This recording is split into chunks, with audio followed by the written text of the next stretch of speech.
Baik, sebelumnya saya ucapkan panganjali umat. Om Swastiastu. Perkenalkan, nama saya Cindy Rasati, saya dari Prodi Ilmu Komunikasi 1B.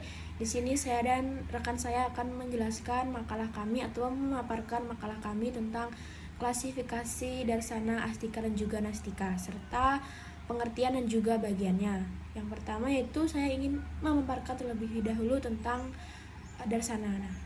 Darsana ini bermulai pada ajaran filsafat India yang dimulai sejak zaman Weda sekitar 6000 hingga 1000 tahun sebelum Masehi. Ajaran filsafat India ini kemudian berkembang dari tahun 800 hingga 300 sebelum Masehi ketika kitab-kitab Upanishad ini tersusun. Kemudian menurut Sudarto, beliau menjelaskan bahwa filsafat India ini secara keseluruhan memiliki dua wilayah, yakni wilayah Hindu dan juga wilayah Buddha. Nah, kemudian aliran filsafat inilah yang kemudian dikenal dengan sebutan darsana.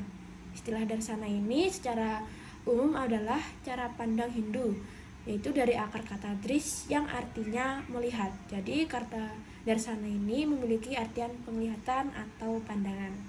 Pandangan yang dimaksud adalah pandangan mengenai kebenaran.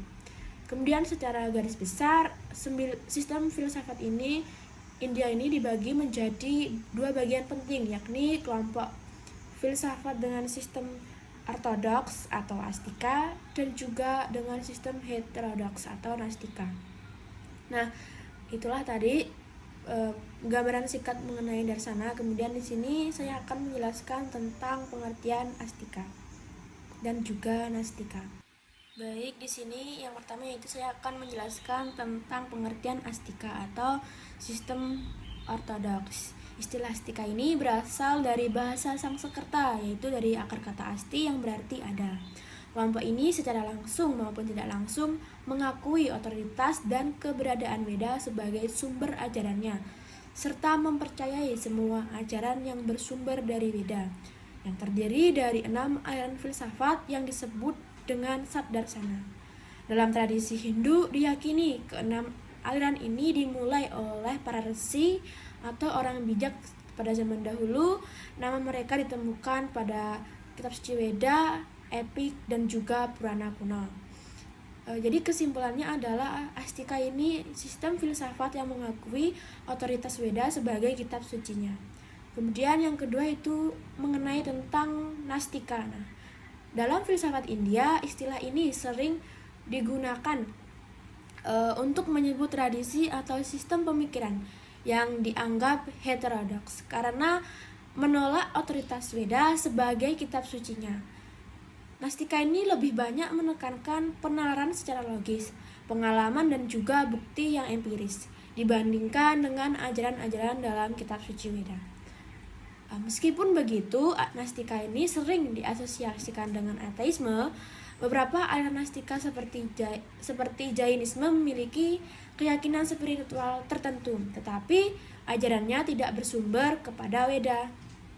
Nah, itu tadi pengertian mengenai nastika. Jadi kesimpulannya adalah nastika adalah sistem filsafat yang tidak mengakui otoritas Weda sebagai kitab sucinya. Ajaran-ajaran dari nastika ini tidak bersumber dari kitab suci Weda. Kemudian berikutnya saya akan menjelaskan tentang 3 bagian dari astika. Di sini saya akan menjelaskan bagian dari astika.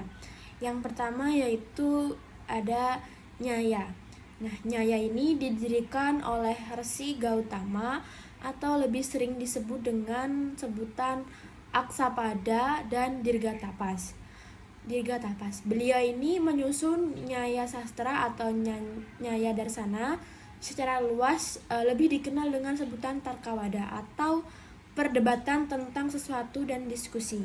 Nah, dalam nyaya ini membicarakan metode untuk melakukan pengamatan yang dilakukan secara kritis. Sistem ini timbul karena para resi pada zaman dahulu beliau berkeinginan mencari tahu arti sesungguhnya dari sloka-sloka Weda yang digunakan dalam sebuah upacara yatnya. Kemudian nyaya darsana ini adalah aliran filsafat yang realitas, artinya bahwa keberadaan dunia berdiri sendiri dan terlepas dari pikiran. Aliran Nyaya ini memiliki 16 padarta atau pokok ajaran yang keseluruhan padartanya mengarahkan pengikutnya untuk menggunakan pikiran secara logis agar memperoleh pengetahuan yang benar. Selain mengajarkan tentang padarta, aliran Nyaya ini juga menjelaskan tentang metafisika dan epistemologi. Kemudian bagian dari astika yang kedua yaitu Vaisesika. Vaisesika ini diperkirakan dimulai pada abad ke-14 sebelum Masehi. Tokoh utamanya adalah Resi Kanada atau lebih sering disebut dengan julukan Resi Uluka. Sehingga pemikiran beliau ini lebih dikenal dengan Aulukya Darsana. Nah, istilah Aulukya sendiri ini memiliki artian yaitu burung hantu. Nah, Vaisesika Darsana ini mempunyai pandangan tentang terlepasnya jiwa individu dari avidya. Avidya itu adalah kebodohan, melalui berbagai kategori atau padarta untuk memperoleh pengetahuan yang benar. Kemudian Vaisesika ini menerima dua sumber pengetahuan dari ajaran Nyaya, yakni yang pertama pengamatan atau praktiasa dan yang kedua kesimpulan anumana. Kemudian Vaisesika ini mengakui 7 padarta, di mana 6-7 padarta merupakan karya dari Resi Kanada yang terdiri dari substansi, kualitas atau guna, aktivitas atau karma, sifat umum, samanya dan keistimewaan, wisesa, kemudian pelekatan, samawaya dan ketidakadaan, abbawa. Kemudian yang ketiga yaitu bagian yang ketiga yaitu yoga. Yoga Darsana ini diajarkan oleh Resi Patanjali. Dalam yoga adalah salah satu aliran darsana yang bertujuan untuk melengkapi kekurangan dan menyembuhkan penyakit jasmani dan juga rohani. Yoga ini berasal dari akar kata yuj yang berarti menghubungkan. Jadi, yoga adalah pengendalian dari aktivitas pikiran untuk penyatuan roh individu dengan roh tertinggi. Ajaran yoga darsana ini terdiri atas 4 bagian. Bagian yang pertama yaitu Samadhipada, menguraikan tentang tujuan. Tujuan yang dimaksud adalah bentuk dan sifat ajaran yoga, memodifikasi jiwa untuk mencapai yoga, serta menjelaskan perubahan-perubahan dalam pikiran saat melaksanakan yoga. Kemudian yang kedua yaitu Sadhanapada, menguraikan tentang tahapan-tahapan menjalankan yoga atau lebih sering disebut dengan kriya yoga untuk mencapai samadhi, klesa, karmapala, serta menghapus penderitaan. Kemudian yang ketiga yaitu Vibhutipada. Vibhutipada ini menjelaskan aspek kekuatan gaib dan batiniah yang akan didapat bagi mereka yang melaksanakan yoga tersebut. Kemudian yang keempat ada Kaivalyapada, menjelaskan kenyataan roh dan alam kelepasan dalam mengatasi keduniawian. Yoga sebagai jalan praktis untuk mencapai kenyataan jiwa melalui tahapan-tahapan pelaksanaan yoga. Nah, yoga ini bertujuan mengendalikan gerak pikiran atau yang biasa disebut dengan Cittawritti Nirodha. Nah, gelombang pikiran ini dapat dikendalikan dengan melaksanakan tahapan yoga yang telah diajarkan oleh Resi Patanjali. Tahapan-tahapan tersebut meliputi yang pertama yaitu ada yang disebut dengan yama. Yama ini adalah tahapan awal pengendalian diri dengan menjalankan ahimsa, satya, asteya, brahmacharya, dan aparigraha. Kemudian yang kedua yaitu niyama. Niyama adalah pengendalian diri lebih lanjut dengan menjalankan saucha, Santosa Tapya Swadaya. Kemudian yang ketiga dengan melakukan asana. Asana ini adalah sikap badan yang kuat dan menyenangkan. Kemudian yang keempat ada pranayama. Pranayama ini adalah meliputi pengendalian nafas, meliputi penarikan napas, menahan napas, dan juga menghembuskan napas. Yang kelima yaitu ada dharana. Dharana ini adalah konsentrasi atau memusatkan pikiran kepada sesuatu hal sesuai dengan sasaran yang tepat. Kemudian yang keenam ada dhyana. Dhyana ini adalah pikiran yang tenang pada suatu objek tanpa tergoyahkan. Dan yang ketujuh atau yang terakhir yaitu ada samadhi, adalah persatuan antara yang mencintai dengan yang dicintai. Jadi itulah tadi 3 bagian dari astika. Yang pertama ada nyanya, yang kedua waisesika, yang kemudian yang ketiga ada yoga. Kemudian bagian selanjutnya dari astika akan dijelaskan oleh teman saya dan juga akan menjelaskan bagian dari nastika. Kepada teman saya persilahkan. Om Swastiastu. Perkenalkan, nama saya Putri Natania Diastari Putri dari kelas Ilkom 1B. Baik, saya sekarang akan melanjutkan pemaparan materi dari teman saya yaitu Cindy. Baik, selanjutnya saya akan menjelaskan apa saja aliran-aliran yang terdapat dalam astika.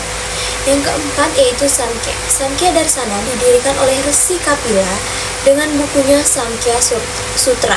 Samkhya berarti pengetahuan metafisika murni tentang jiwa.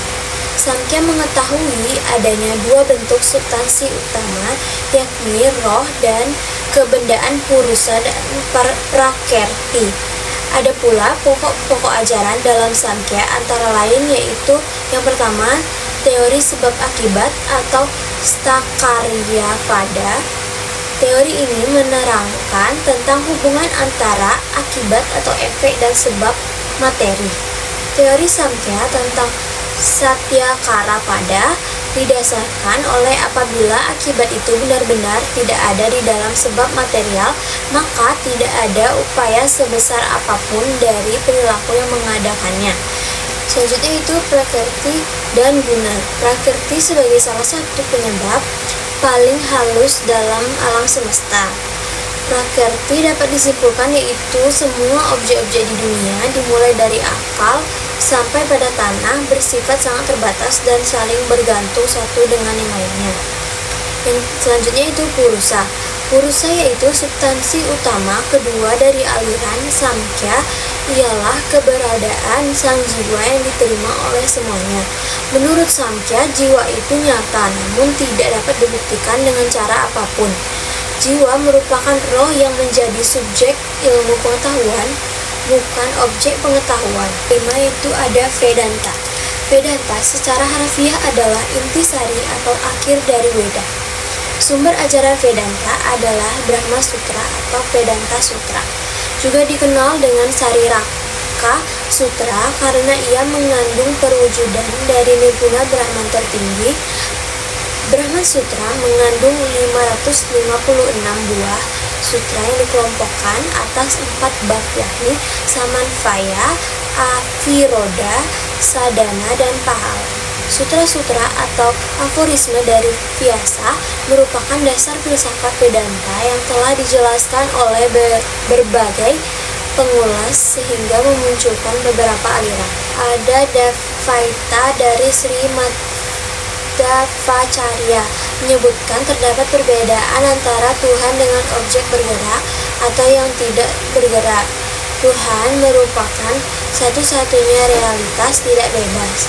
Terdapat perbedaan mutlak, suatu atyanta beda darsana.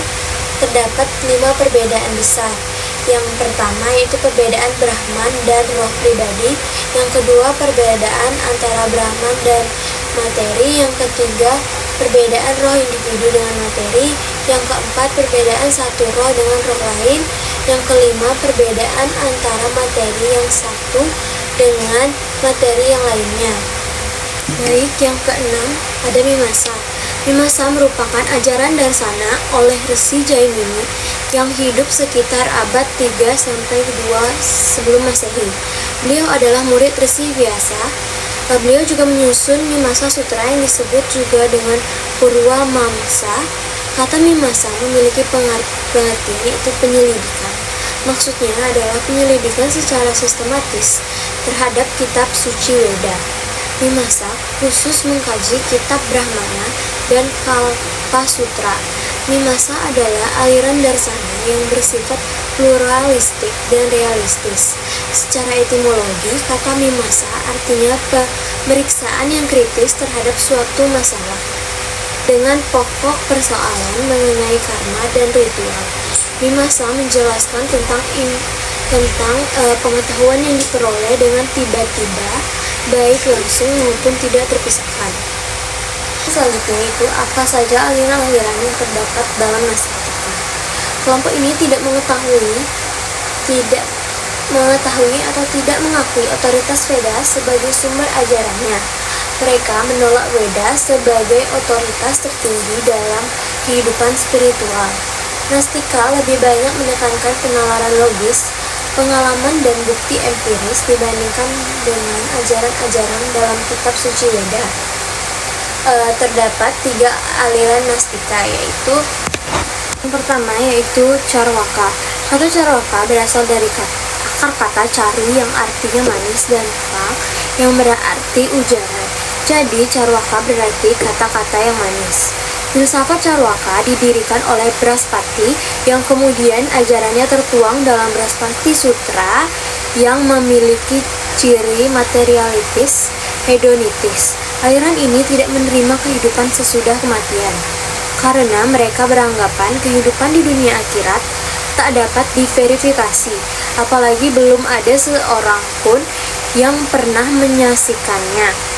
Jadi aliran ini hanya mengakui eksistensi duniawi dan menolak kekekalan jiwa. Baik, yang kedua ada Jainisme.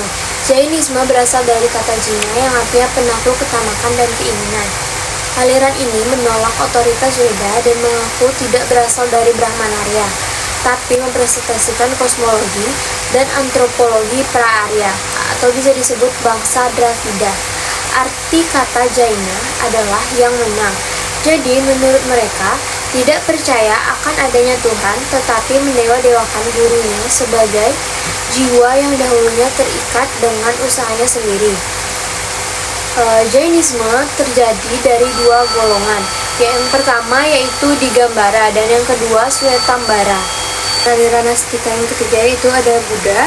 Filsafat Buddha lahir dari ajaran-ajaran Buddha Gautama pada abad 567 sebelum Masehi. Ajarannya bersifat ateisme dan spiritual. Buddha menekankan pada etika, cinta kasih, persaudaraan, dan menolak sistem kasta dan juga menolak otoritas Weda serta pelaksanaan niatnya. Siddhartha sebagai pelopor filsafat Buddha dari keluarga Gautama sehingga disebut Siddhartha Gautama, putra dari Raja Sudana dari kerajaan Kapilavastu. Sekian pemaparan materi dari saya dan rekan saya. Mohon maaf jika ada penjelasan yang kurang jelas dan kata-kata yang sulit dimengerti. Akhir kata saya ucapkan Pak Rama Santi. Om Santi Santi Santi.